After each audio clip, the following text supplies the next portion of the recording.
갈라디아서 6장 14절 말씀입니다.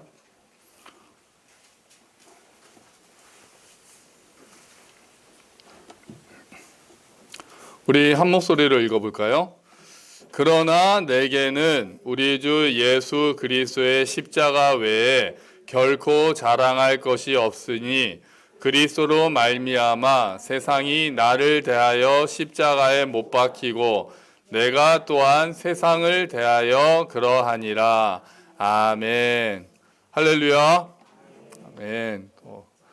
감사합니다. 오늘은 종려주일이죠. 아까 우리 소연자매가 기도하실 때도 말씀을 하셨는데 종려주일입니다. 종려주일은 예수님께서 십자가에서 죽으시기 위해서 나귀를 타고 예루살렘으로 들어오신 날, 그런 날이죠. 그러니까 이미 각 갈릴리를 비롯한 지방에서 여러 가지 기적을 일으키시면서 또 병든 자도 치유하시고 심지어는 죽은 자도 살리시고 또 작은 그 물고기와 떡을 가지고 5천 명도 먹이시고 너무 놀라운 기적들을 행하셨기 때문에, 그리고 기존의 사람들이 듣지 못했던 멋진 가르침들을 막 선포하셨기 때문에 사람들이 기대감이 고조되고 있었거든요. 아주 그냥 그런 분이 지방에서부터 그냥 센세이션을 일으키면서 예루살렘으로 이렇게 다가오고 계시는 겁니다. 그래서 사람들이 옷을 깔고 종려나무를 흔들면서 막 호산나 우리를 구원하소서, 호산나 다윗의 자손 예수여 우리를 구원하소서라고 하면서 아주 막 찬양하는 소리가 전체를 막 흔들었죠. 막 세상이 뒤집어지는 것 같았고, 그래서 막 바리새인들, 대제사장들 이런 사람들이 아이고 뭐 온 세상이 저 사람을 따르는구나라고 하면서 아주 우리가 졌다라고 생각할 정도로 엄청난 그런 환호성과 함께 예수님이 들어오신 날입니다. 사람들이 정치적인 구원자를 기다리고 있었거든요. 이스라엘을 로마에게서 해방시키고 옛날 다윗의 왕조가 회복되듯이 그렇게 이스라엘을 이끌어줄 정치적인 지도자들을 이스라엘 사람들은 기다리고 있었고, 예수님이 그런 역할을 하실 분인 거라고 이제 생각을 했던 거죠. 그러니까 예수님이 그런 분이시라고 능력을 가지고 오시니까 아주 막 다 들떠가지고 환영하고 난리가 났었던 거죠. 하지만 예수님의 계획은 달랐습니다. 예수님은 정치적 해방에는 큰 관심이 없으셨습니다.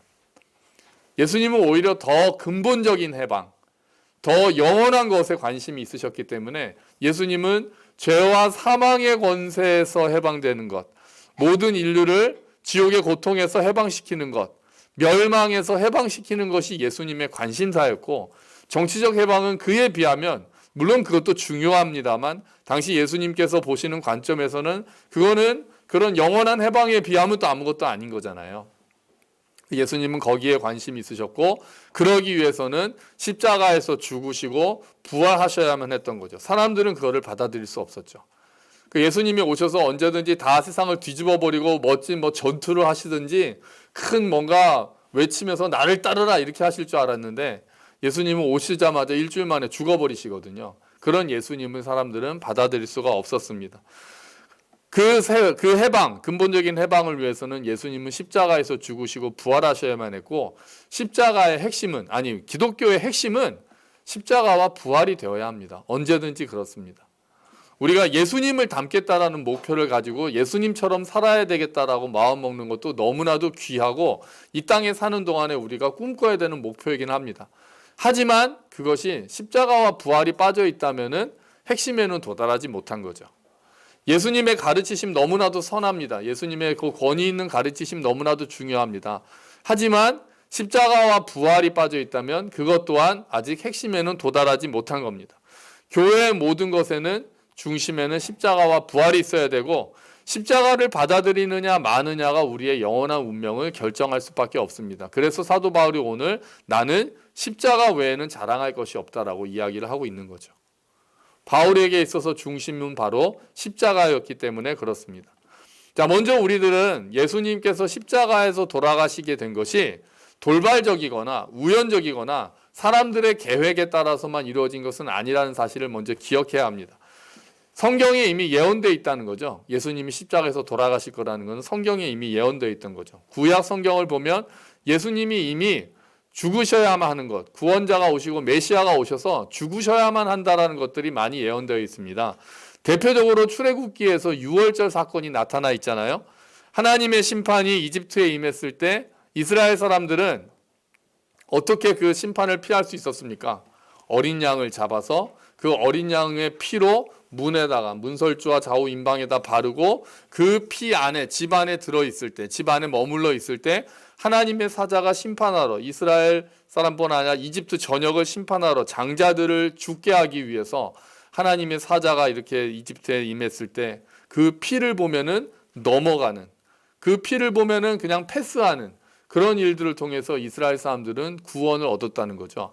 그러면 그 사건이 피를 보고 넘어가는, 어린 양의 피를 보고 넘어가는 그 사건은 결국 신약 시대에 와서 예수님의 십자가, 예수님의 보혈을 우리에게 보여주고 있는 겁니다. 그래서 예수님은 유월절 어린 양으로, 유월절의 어린 양의 피로 이스라엘 백성들이 구원을 받으셨던 것처럼 예수님이 유월절 어린 양으로서 이 땅에 오셨다는 것을 성경은 이야기하고 있습니다. 고린도전서 5장 7절 말씀을 보시면은요, 주보에 있습니다. 고린도전서 5장 7절 말씀이요. 제가 읽겠습니다. 여러분은 새 반죽이 되기 위해서 묵은 누룩을 깨끗이 치우십시오. 사실 여러분은 누룩이 들지 않은 사람들입니다. 우리들의 유월절 양이신 그리스도께서 희생되셨습니다. 아멘. 우리들의 유월절 양이신 그리스도께서, 그러니까 예수님을 유월절 양이라고 아예 표현하고 있는 거예요.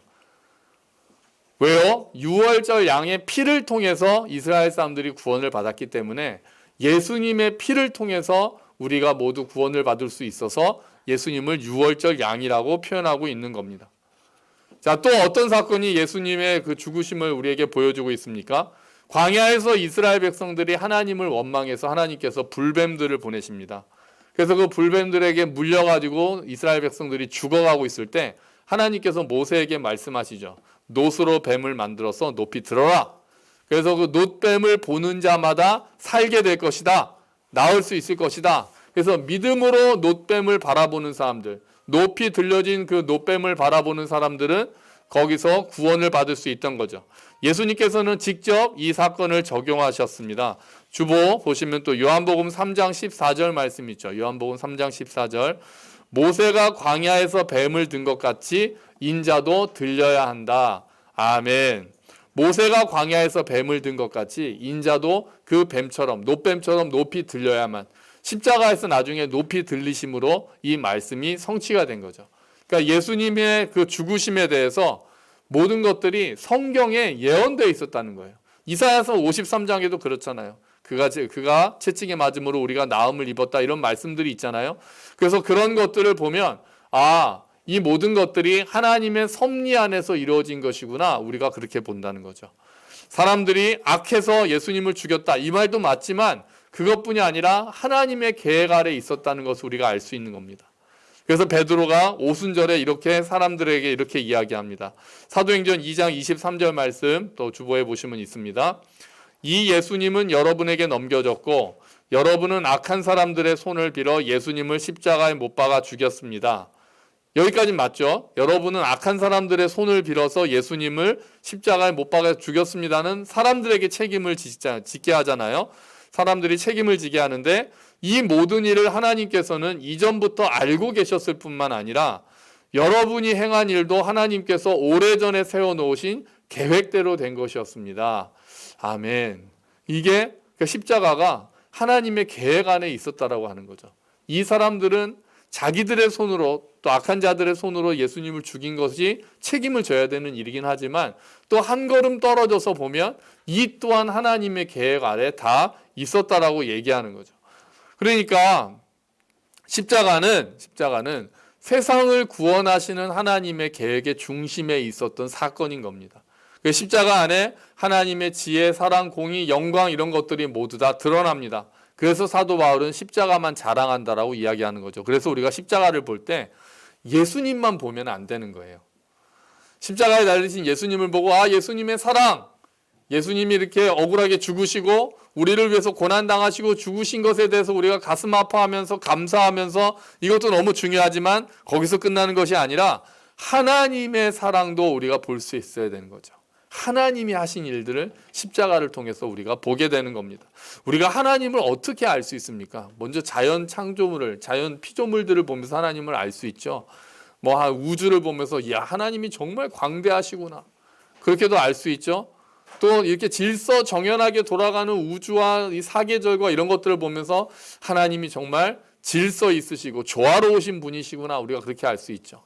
그냥 세밀한 것들을 보면서 하나님께서 만드신 그 세세한 창조물들을 보면서 야, 하나님은 정말 섬세하신 분이구나, 우리가 이렇게 알 수 있죠. 역사를 통해서도 하나님을 알 수 있죠. 이스라엘 역사를 통해서 함께 하신 하나님을 보면서 하나님이 이런 분이시구나라고 우리가 알 수 있죠. 우리의 삶 가운데 함께 하시는 하나님을 보면서 또한 우리가 하나님이 어떤 분이신지를 알 수 있죠. 하지만 하나님을 가장 잘 알 수 있는 방법은 무엇입니까? 누구를 통해서 알 수 있습니까? 예수 그리스도를 통해서 우리가 하나님을 알 수 있습니다. 요한복음 1장 18절 말씀에 보면은요, 지금까지 하나님을 본 사람은 아무도 없었습니다. 그러나 하나님이시며 아버지 곁에 계시던 족생자이신 분이 우리에게 하나님이 어떤 분이신지를 알려주셨습니다. 아멘. 하나님을 본 사람이 없었는데 이제는 우리가 보게 되었다는 거죠. 이제는 우리가 보게 되었다는 거예요. 그것을 사도 요한이 이야기를 하고 있는 거죠. 그 제자들이 이 땅에 하나님의 아들 독생자께서 이 땅에 오셔서 하나님이 어떠한 분이신지를 보여줬다는 거죠. 그래서 빌립이 나중에 아버지를 보여달라고 하니까 예수님께서 말씀하시죠. 빌립아, 네가 지금까지 나를 보았는데 어찌하여 아버지를 또 보여달라고 하느냐. 나를 봤으면 됐다라는 거예요. 예수님이 하나님의 아들이시고 또한 하나님이시기 때문에 예수님을 알면은 하나님을 알게 되는 거죠. 근데 그 예수님의 모든 사역의 집적이 무엇입니까? 십자가잖아요. 그래서 우리가 하나님을 알기 위해서 자연을 바라보고 역사를 생각하고 예수님의 삶과 인격과 가르침과 동시에 십자가를 묵상할 때 하나님이 어떠한 분이신지를 우리가 더 알 수 있게 된다는 거예요. 그래서 여러분, 우리가 여호와를 알자, 힘써 여호와를 알자 그러잖아요. 그럼 우리가 십자가를 더 많이 묵상해야 돼요. 십자가를 통해서 하나님이 어떠한 일을 하셨는가, 십자가를 통해서 하나님의 지혜가 어떻게 드러났는가를 우리가 더 생각할 때, 특히 이번 고난주간이잖아요. 사순절 기간이었고 내일부터 고난주간이 시작인데 십자가를 우리가 더 붙잡고 묵상할 때 하나님을 더 알 수가 있는 거죠. 그러면 십자가에서 하나님의 어떤 모습들이 이제 드러났습니까? 일단 십자가를 보면 우리가 하나님의 은혜를 깨달을 수 있습니다. 십자가를 보고 우리가 하나님의 은혜를 알 수 있게 되는 거죠. 은혜가 뭡니까? 은혜를 뭐라고 표현하냐면 자격이 없는 자에게 부어지는 사랑이에요. 자비를 입을 자격이 없는 자에게 자비를 베푸는 것, 사랑을 받을 자격이 없는 사람에게 사랑을 베푸는 것을 은혜라고 표현합니다. 우리는 전적으로 하나님의 은혜로 구원을 받죠. 우리의 덕, 우리의 힘, 우리의 행동, 우리의 능력으로 구원을 받는 게 아니라 전적으로 하나님의 은혜로 구원을 받습니다. 자격이 없는 우리에게 하나님의 은혜가 부어져서 우리가 은혜로 구원을 받을 수 있습니다. 우리 스스로는 우리를 구원할 수 없습니다. 아무리 돈이 많아도 우리의 영원한 생명을 살 수 없습니다. 아무리 힘이 세도 우리가 영원한 생명을 얻을 수는 없습니다. 아무리 덕을 많이 쌓고 선행을 많이 한다고 해도 하나님께 이를 수 있는 사람은 아무도 없습니다. 하나님을 떠난 자들을 향한 하나님의 진노에서 벗어날 수 있는 사람이 없고, 하나님과의 끊어진 관계를 인간의 힘으로 다시 맺을 방법은 전혀 없습니다. 오직 하나님이 우리에게 오셔야 되고 하나님이 길을 열어주셔야만 하나님과 우리가 다시 만날 수 있게 되는 거죠. 우리가 우리의 힘으로 하나님 앞에 다가가려고 노력하면 노력할수록 오히려 한계를 느끼게 되고 낭패감을 느끼게 되죠. 와, 나는 어떻게 할 수가 없구나. 나는 정말 죄인이구나라는 것을 깨달을 수 있습니다. 그래서 기독교는 그런 절망감을 맛본 자들에게 좋은 소식이 전해지는 것이 바로 기독교인 거죠. 우리에게는 오직 한 가지 소망만 있습니다. 그건 무엇입니까? 높은 자나 낮은 자나 부한 자나 가난한 자나 귀한 자나 천한 자나 그 누구나 다 할 것 없이 부어지는 하나님의 은혜만 우리가 가질 수 있는 소망이 되는 거죠. 오직 유일한 소망, 하나님의 은혜가 되는 겁니다. 우리가 자격이 없는데도 불구하고 부어지는 하나님의 은혜, 받을 자격이 없는 자들에게 부어진 하나님의 은혜, 그것도 하나님의 아들을 십자가에 죽게 하시는 정도로 엄청난 대가를 치르면서 하나님께서 은혜를 부어주셨다는 거죠. 우리가 은혜가 그냥 부어지는 것만 해도 감사한데 엄청난 대가를 하나님께서 치르셨다는 거예요. 우리는 치를 수 없는 값을 하나님이 값을 치르시고, 아들을 죽게 하신다라는 엄청난 값을 치르시고 우리에게 은혜를 베풀어 주셨다는 거죠. 사실 내가 천국에 들어갈 자격이 있다고 생각하는 사람은 아직 자기를 잘 모르는 사람이에요. 내가 이만하면 천국에 갈 수 있다고 생각하시는 분들은 하나님도 모르고 자기도 모르는 거예요. 하나님을 우리가 제대로 안다면 그 앞에 아무도 설 수 없을 거예요. 그 거룩함 앞에 우리가 정말 하나님을 잘 모르니까 여기서 이렇게 앉아 있죠. 우리가 하나님을 정말 하나님의 영광을 직접 본다면, 그래서 하나님의 영광을 본 사람들은 전부 다 두려워서 떨었어요. 그리고 주여 나를 떠나소서, 나는 죄인입니다, 제발 나를 떠나소서, 이렇게 간구했단 말이에요. 우리가 하나님의 영광을 본다면 그 하나님의 거룩하심을 알면 알수록 우리가 정말 하나님 앞에 설 수 없는 존재라는 걸 깨달을 거예요. 우리 자신을 알면 알수록 우리는 또한 낭패감에 빠질 거예요. 우리가 우리 자신을 좀 덜 알기 때문에 우리가 좀 뻔뻔하게 살 수 있는 거죠. 우리가 우리 자신에 대해서 점점 더 깨닫게 되고 우리의 밑바닥을 보면 볼수록 밑바닥이 끝이 없잖아요. 바닥인 줄 알았는데 더 내려갈 수 있는 사람들이 우리들 아닙니까?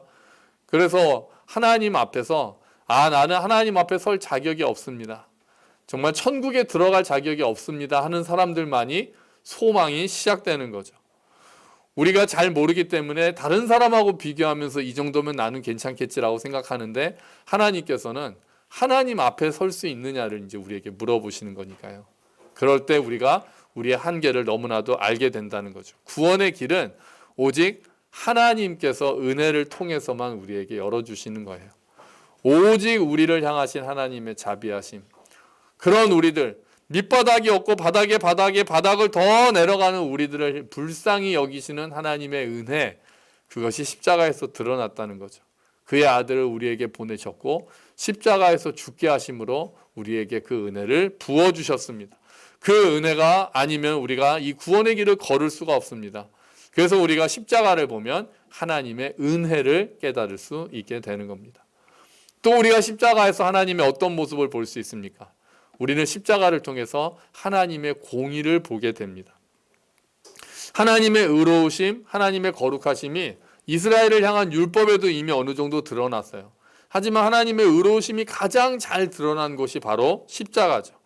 십자가를 볼 때 하나님이 얼마나 죄를 미워하시고 싫어하시는지를 볼 수 있게 되는 거죠. 하나님은 죄를 미워하십니다. 죄는 하나님께 반역하는 거죠. 하나님께 불순종하는 거죠. 어떤 잘못된 행위만을 이야기하는 것이 아니라 하나님께 대하여 반대하는 그런 마음가짐을 다 죄라고 하잖아요. 죄는 불의하고 하나님의 법을 위반하는 겁니다. 그렇게 거룩하신 하나님이기 때문에 죄에 대해서 타협하지도 않으시죠. 우리는 하나님이 그냥 용서하시면 되지 왜 굳이 십자가를 사용하셨냐라고 이야기하지만 하나님의 공의로우심, 하나님의 정의는 그렇게 대가 없이 죄를 그냥 그래 그럼 내가 봐줄게, 좋은 게 좋은 거니까 그냥 넘어가자, 이렇게 하실 수가 없었던 거예요. 거룩하신 하나님의 속성은 항상 뭐냐 하면은 죄를 처벌하시는 거예요. 죄는 마땅히 벌을 받아야 되는 게 하나님의 공의로운 속성이죠. 그래서 하나님은 인간을 용서하시기를 원하는데 거룩하신 하나님은 아무런 대가 없이 그렇게 하실 수는 없는 거죠. 죄를 벌하셔야만 되는 거예요. 여기에 하나님의 딜레마가 생기는 거예요. 하나님은 죄인을 사랑하시거든요. 그게 문제가 되는 거죠. 죄인은 처벌받는 게 하나님의 거룩하심, 하나님의 공의로운 속성에는 맞는데 그런 죄인을 사랑하셔서 용서하시고 싶으신 하나님의 사랑, 이 두 가지가 십자가에서 다 드러나는 거죠. 어떻게 공의로우신 하나님이 공의를 유지하면서 범죄한 자들을 용서할 수 있을까요? 저 사람은 마땅히 죽어야만 합니다, 저 사람은 마땅히 벌을 받아야만 합니다라는 그런 하나님의 공의가 요구하는 그 속성에 대해서 어떻게 하나님께서 공의로우심과 인자하심, 사랑을 동시에 보여주실 수 있었습니까? 그 방법은 십자가밖에 없었던 거예요. 십자가라는 형틀이 십자가처럼 생겼잖아요. 뭐 맞는 말이죠. 십자가니까 이렇게 더하기처럼 생겼잖아요. 더하기처럼 생긴 게 절묘한 형틀 같아요. 그러니까 딱 하나님의 사랑과 공의가 만났다니까 뭔가 만나는 모습이 딱 십자가에는 이렇게 주어지지 않습니까? 만약에 우리나라에서 예수님이 태어나셨으면 그냥 뭐 이게 참수형을 당하셨거나 그 당시에 했으면 그랬을 텐데 그러면 십자가가 안 걸리고 뭐가 걸렸을까요? 뭐 옛날 같은 뭐 단두대나 뭐 칼이나 뭐 이런 게 걸렸을지도 모르잖아요. 그러면은 뭐가 이렇게 만나는 느낌이 잘 없는데 십자가라는 것도 사실 굉장히 잔인한 형틀의 도구잖아요. 그런데도 십자가를 보면은 하늘과 땅이 만나고 공의와 사랑이 만난다라는 것을 보여주는 것 같아서 정말 이 십자가라는 형틀도 절묘하게 하나님이 선택하신 게 아닌가 그런 생각을 할 때가 있어요. 십자가에서 하나님의 공의와 사랑이 만났습니다. 하나님의 거룩하심과 하나님의 자비하심이 만났습니다. 아들을 죽게 하시고 대신 죽게 하셨죠. 십자가에서 아들을 죽게 하심으로써 십자가에서 공의를 보여주셨고 아들을 대신 죽게 하심으로써 사랑을 보여주셨습니다. 십자가에서 하나님의 공의가 드러났습니다. 죄는 반드시 벌을 받아야 한다라는 공의가 드러났고 하나님의 지혜, 공의와 사랑이 어떻게 만나는지를 보여주시는 하나님의 지혜가 십자가에서 드러난 겁니다. 무엇보다도 십자가가 보여주는 것은 뭡니까? 무엇보다도 십자가는 하나님의 사랑을 우리에게 보여줍니다. 예수님께서 보여주신 것들이 모든 것들이 다 사랑이지만 그 안에 하나님의 사랑이 드러난 것은 바로 십자가를 통해서죠. 로마서 5장 8절 말씀 보시면은요. 그런데 그리스도께서는 우리가 아직 죄인이었을 때 우리를 위해 죽으셨습니다. 이것으로써 하나님께서는 우리를 향한 그분의 사랑을 나타내셨습니다. 아멘. 우리를 위해 죽으심으로써 그리스도께서 죽으셨는데 누구의 사랑이 나타났다고요? 하나님의 사랑이 나타났다는 거죠. 왜냐하면 그리스도를 그렇게 죽게 하신 분이 하나님이시기 때문에 그래요. 하나님은 벌하시고 싶어 하시는데 예수님이 대신 죽게 하셔가지고 죽으셔서 하나님이 벌을 못 하셨다라는 개념이 아니라 하나님께서 하나님의 공의와 사랑을 다 만족시키는 유일한 방법으로 예수님을 이 땅에 보내셔서 십자가에서 죽게 하셨다는 거죠. 우리에게 향하신 하나님의 놀라운 사랑이 아들을 죽게 했습니다.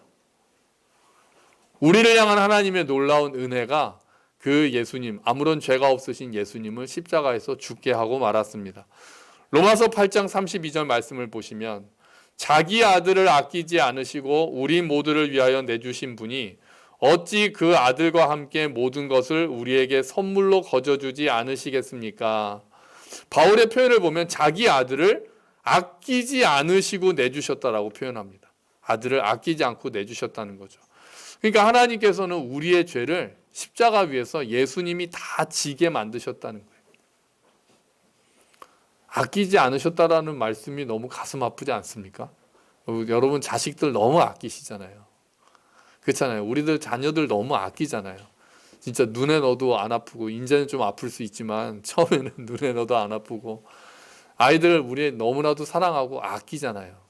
근데 아들을 아끼지 않으셨다. 이게 그냥 표현이지만 우리가 가만히 생각해 보자고요. 아들을 아끼지 않으셨다. 그리고 내주셨다. 우리는 우리가 아프면 아팠지. 부모의 마음은 그렇잖아요. 아들이 자식이 아픈 것을 어떻게 참습니까? 내가 아프면 아팠죠. 내가 희생하면 희생했죠. 어떻게 자식을 희생시킵니까? 그런데 하나님은 아끼지 않으셨다라고 표현을 하는 거죠. 예수님은 하나님이 사랑하시는 독생자인데도 불구하고 어디에 아끼지 않고 내놓으셨다는 거예요. 죄인들을 향한 하나님의 진노의 잔을 예수님한테 다 쏟아 부으셨다는 거예요. 아끼지 않으시고. 예수님도 그 진노의 잔을 두려워하셨습니다. 그래서 마지막 밤에 그렇게 기도하시죠. 아버지, 할 수만 있으면 아버지께는 모든 것이 가능하시오니 할 수만 있으면 이 잔을 내게서 지나가게 해달라고 예수님도 말씀하십니다. 왜요? 그 진노의 잔이 얼마나 무서운지. 십자가에 그냥 고통이 두려우셨던 게 아니라 예수님이 받으셔야 되는 것은 모든 죄인을 향한 하나님의 형벌, 하나님의 진노, 하나님과의 단절, 그 모든 것들을 받으셔야 된다는 걸 아셨기 때문에 예수님도 두려워하셨던 거죠. 그리고 나중에 예수님께서 십자가에 달리셔서 뭐라고 외치십니까? 나의 하나님 어찌하여 나를 버리시나이까라고 예수님도 외치시지 않습니까? 우리를 향한 진노의 잔이 다 예수님께 쏟아 부어졌기 때문입니다. 아끼지 않으시고. 하나님께서 아끼지 않으시고. 왜요? 우리를 그만큼 사랑하셨기 때문에 그렇습니다. 정말 놀라운 사랑 아닙니까? 자기 아들을 아끼지 않을 정도로 우리를 사랑하셨다니까요. 우리가 생각할 수 없는 사랑이잖아요. 우리 자신을 좀 덜 아끼고 다른 사람을 사랑할 수는 있을지 몰라도 우리 자녀를 아끼지 않을 정도로 다른 사람을 사랑한다는 건 우리가 불가능하지 않습니까? 근데 하나님께서는 자기 아들을 아끼지 않으시고 우리 대신 아버지께서는 아들을 치셨습니다. 그 아들의 절규를 외면하셨습니다. 그래서 어둠이 그 십자가 위에 임했습니다. 우리가 영원한 고통에 빠지지 않게 하시려고, 우리가 벌을 받지 않게 하시려고 하나님께서는 예수님을 그 고난의 자리에 넣으셨고 예수님을 아끼지 않으시고 십자가에 내주셨습니다. 그래서 우리가 하나님의 자녀가 될 수 있게 됐고 우리가 영원한 생명을 누릴 수 있게 된 겁니다. 우리는 우리를 사랑하시기 때문에 아들을 아끼지 않으셨던 그 십자가의 은혜 때문에 우리가 하나님의 자녀가 되었습니다. 여러분, 십자가에서는 모든 하나님의 그 속성들이 조화를 이룹니다. 정의와 평화가 입맞추죠. 하나님의 거룩하심과 하나님의 자비로우심이 거기서 만났죠. 자비와 진리가 그 안에 들어있죠. 하나님의 사랑과 공의가 십자가에서 만나고 있죠. 모든 것이 십자가 안에 들어있습니다. 그래서 사도 바울이 나는 십자가만 자랑한다라고 이야기하는 겁니다. 바울은 자랑할 게 너무나도 많은 사람이었습니다. 혈통도 좋았죠. 교육도 잘 받았죠. 의도 높았습니다. 자기는 율법은 다 지켰다라고 율법으로는 흠잡을 데 없는 사람이라고 이야기했습니다. 하지만 그 모든 것들은 예수님의 사랑을 알고 보니, 예수님의 십자가를 깨닫고 보니 그 모든 것은 다 배설물과 같다라고 이야기를 합니다. 그리고 나는 십자가 외에는 다른 것을 알지 않기로 작정했다. 십자가 외에는 내가 자랑할 것이 없다라고 사도 바울은 이야기하고 있는 겁니다. 여러분, 우리들도 십자가를 자랑하는 사람들이 되어야 합니다. 우리가 그리스도인들은 십자가를 자랑하는 사람들입니다. 우리가 자랑할 거 많잖아요. 우리가 외모, 학벌, 우리가 자녀들을 자랑하고 우리가 자랑하고 교회를 자랑하기도 하시죠. 하지만 우리가 정말 자랑해야 될 것은 예수 그리스도의 십자가인 거죠. 그 십자가가 우리를 구원했기 때문에 주님, 내가 십자가를 사랑하고 자랑하는 자가 되어야 되는 거죠. 자기를 자랑하고 육체를 자랑할 때는 십자가가 빛을 잃게 됩니다. 나를 자랑하는 것이 아니라 십자가를 자랑할 때 우리의 의를 드러내는 것이 아니라 십자가를 빛나게 해야 되는 거죠. 우리가 어쩔 수 없는 죄인이라는 것을 끝없이 깨달으면서 그런 우리를 십자가를 통해서 구원하신 하나님의 사랑을 우리가 깊이 깨닫고 찬양하는 것이 십자가를 자랑하는 삶이 되는 겁니다. 여러분, 십자가를 우리가 어떻게 생각합니까? 너무 익숙해져 있고 기독교의 상징이라고만 생각하지만 우리가 그 십자가를 좀 더 깊이 묵상해야 되겠습니다. 십자가를 다시 바라봐야 되겠습니다. 너무 익숙해져 있지만 다시 십자가를 생각하고 십자가밖에는 자랑할 것이 없다라고 고백한 사도 바울처럼 주님, 그 십자가가 나를 살렸습니다. 자기 아들을 아끼지 않으시고 십자가에 내주신 하나님의 사랑이 우리를 이 자리에 있게 했습니다. 거기서 십자가에서 하나님의 은혜가 드러났습니다. 하나님의 공의가 드러났습니다. 하나님의 사랑이 드러났습니다. 우리가 그 사랑을 다시 감격하고 하나님의 거룩하심을 다시 묵상하고 하나님의 은혜를 감격하면서 십자가를 자랑하는 삶을 살게 되시기를 주의 이름으로 축원합니다. 아멘. 우리 같이 기도하겠습니다. 주님, 우리가 십자가를 더 다시 생각합니다. 십자가 안에서 하나님의 공의와 사랑과 은혜가 드러났습니다. 그 십자가를 통해 우리가 살게 되었습니다. 아들을 아끼지 않으신 주님, 우리 또한 십자가를 자랑하는 삶이 되게 하여 주시옵소서. 우리 같이 기도합시다.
하나님 아버지, 십자가가 우리를 살렸습니다.